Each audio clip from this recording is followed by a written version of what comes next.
اللهم صل على محمد وعلى محمد. اللهم كن لوليك الحجة بن الحسن صلواتك عليه وعلى آبائه في هذه الساعة وفي كل ساعة وليا وحافظا وقائدا وناصرا ودليلا ومعينا حتى تسكنه أرضك طوعا وتمتعه فيها طويلا. اللهم بحق محمد وعلي والفاطمة والحسن والحسين وجعفر وموسى يا ابن زهراء بحق زهراء يا ابن أبي طالب بحق أبي طالب أدركني أدركني أدركني يا مولاي. اللهم صل على محمد وآل محمد صلوات ولا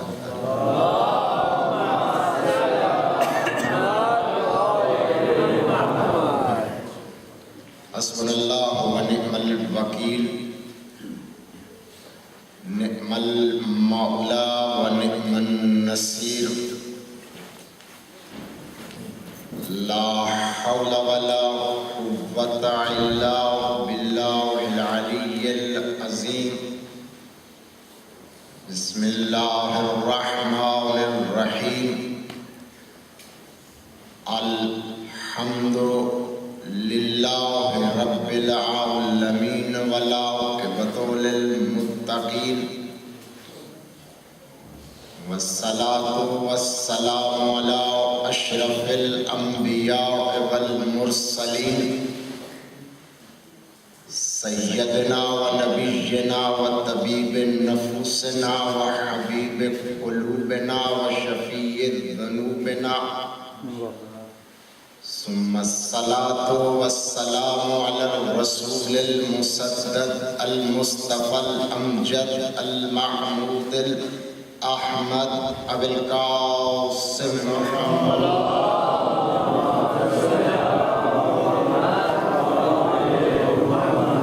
وآله الطيبين الطاهرين الغر الميامين المعصومين. أما بعد فقد قال الله تبارك وتعالى في كتابه المجيد وفرقانه الحميد. بسم الله الرحمن الرحيم.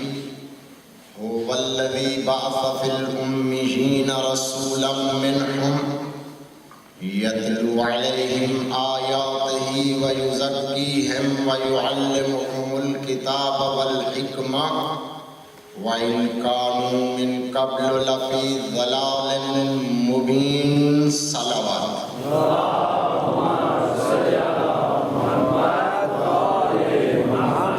مالک کائنات خالق کل مالک انس و جن اپنے کلام بے مثال میں ارشاد فرما رہا ہے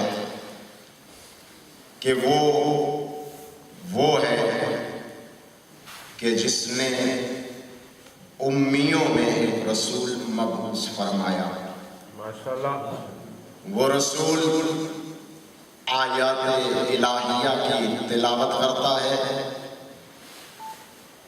لوگوں کا تزکیہ نفس کرتا ہے، لوگوں کو کتاب اور حکمت کی تعلیم دیتا ہے. کیونکہ اس سے قبل لوگ کھلی گمراہی میں غرق تھے. ایک صلوات پڑھیں.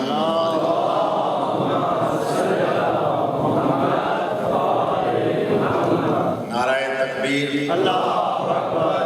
نعرہ تکبیر.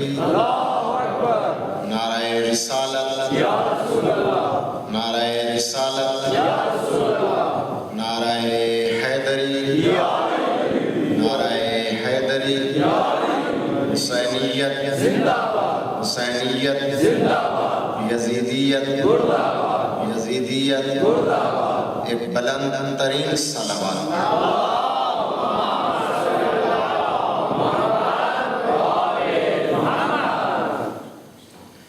قرآن مقدس کی سورہ جمعہ کی دوسری آیا آپ احباب کی خدمت میں تلاوت کرنے کا شرف حاصل کیا گیا ہے، جس میں خالق کائنات اپنے مرسل نبی خاتم نبیین رسول رحمت للعالمین پیغمبر کی 4 ذمہ داریوں کا تذکرہ کر رہا ہے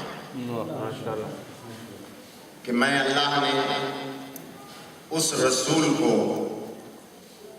امیوں میں بھیجا ہے جس کی 4 ذمہ داریاں ہیں۔ یتلو علیہم آیاتہ، آیات الہیہ کی تلاوت کرنا، یزکیہم، لوگوں کے ناپاک اور گندے قلوب کو پاک و پاکیزہ کرنا، یعلمہم الکتاب، کتاب کی تعلیم دینا، یعلمہم الحکمہ، اپنی شریعت لوگوں تک پہنچانا۔ اور اللہ اس کی اگلی لفظوں میں خود ارشاد فرما رہا ہے کہ رسول کو یہ 4 ذمہ داریاں کیوں دی گئی؟ کیونکہ لوگ اس سے قبل کھلی گمراہی میں غرق تھے۔ یعنی رسول اسے کہتے ہیں، پیغمبر اسے کہتے ہیں، خاتم النبیین اسے کہتے ہیں، مرسل اعظم اسے کہتے ہیں، افضل الانبیاء اسے کہتے ہیں، رحمت للعالمین اسے کہتے ہیں کہ جو لوگوں کو گمراہی سے نکالے۔ کیا بات! میں کہا کرتا ہوں کہ رسول اسے نہیں کہتے جو کسی کو گمراہ کرے، رسول اسے کہتے ہیں کہ جو گمراہی سے نکالے، یا یوں کہوں کہ رسول اسے کہتے ہیں کہ جو جاہلوں کو عالم بنائے، جو اندھیروں کو روشنی عطا کرے، اسے رسول کہتے ہیں۔ لہذا اللہ اپنے رسول کا اس انداز میں تعارف کرا رہا ہے اس سورہ جمعہ میں۔ میرا جی چاہتا ہے کہ میں، کیونکہ بہت پرانے عزادار، سمجھدار، دانشمند، فہمیدہ لوگ بیٹھے ہیں، میں اسی آیا پر اس عشرہ محرم میں آپ سے گفتگو کروں۔ دنیا ہم پہ الزام دیتی ہے کہ ہم شان رسالت نہیں جانتے، ہم عظمت پیغمبر نہیں جانتے، ہم سیرت پیغمبر کو نہیں سمجھتے۔ ان عقل کے اندھوں کو سمجھانے کے لیے کہ جتنا سیرت پیغمبر، جتنا عظمت پیغمبر، جتنا مقام رسالت شیعان علی جانتے ہیں، اتنا کائنات کا کوئی انسان نہیں جانتا۔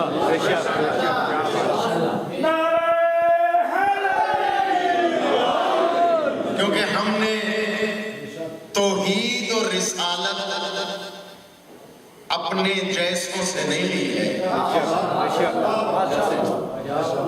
ہم نے توحید اور رسالت اپنے جیسوں سے نہیں لی ہے۔ مجھے پتہ ہے کہ آپ مست ہوئے بیٹھے ہیں کہ ایک عزیز بچے نے خوبصورت انداز میں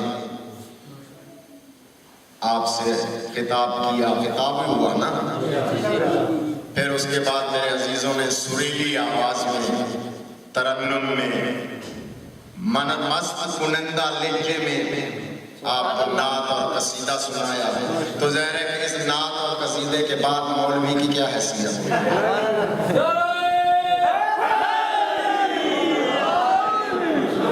کیونکہ میں نہیں کہتا کہ آپ نعرہ لگائیں، میں نہیں کہتا صلوات پڑھیں، اس لیے کہ میں تو اپنی عبادت کر رہا ہوں،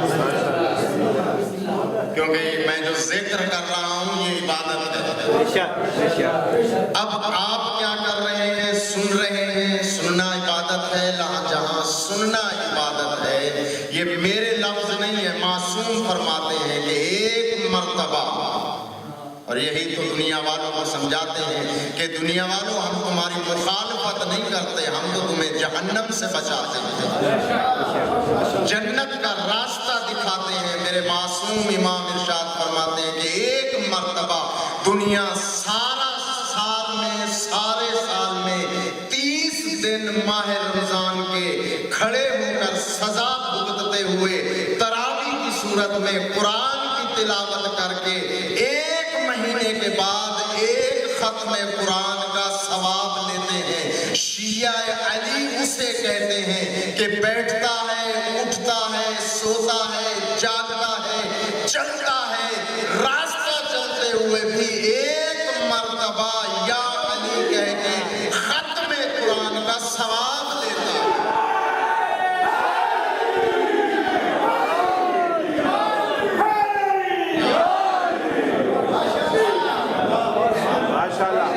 تو دوستو، خدا ان کی توفیقات میں اضافہ کرے، میری دعا ہے، کیونکہ جب ایسے تربیت یافتہ والدین کی تربیت کا ثمر ہوتا ہے نا، ابھی یہ بچہ چھوٹا ہے، والدین تربیت کریں گے، کل کو ایک بہت بڑا ذہین اور بہت بڑا سپیکر بنے گا۔ یہ بچے پڑھ رہے ہیں آج تو کل کسی مقام پر پہنچیں گے، خدا ان کی زبان میں تاثیر دے، میری دعا ہے۔ لیکن مولوی کو برکت کے لیے سن لیا کریں، سب ہاتھ میں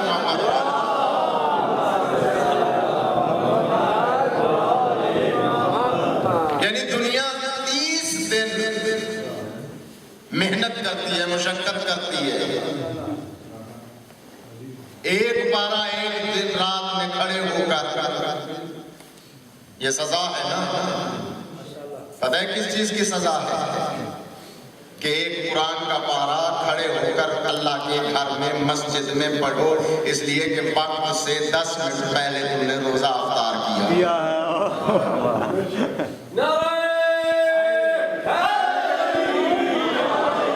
سزا بھگت کے 30 دن کے بعد ایک ختم قرآن کا ثواب لیتی ہے۔ میں کہتا ہوں علی کو سمجھنے کی کوشش کرو،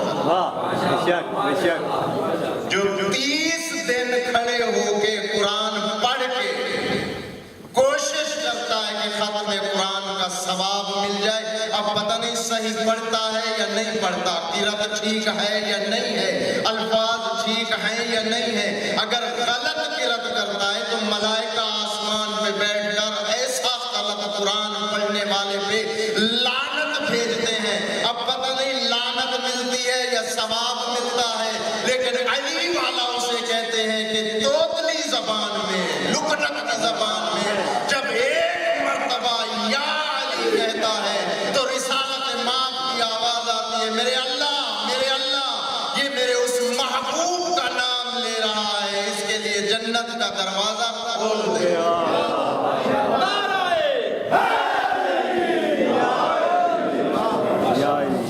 تو ہم نے توحید، نبوت یاد ہے،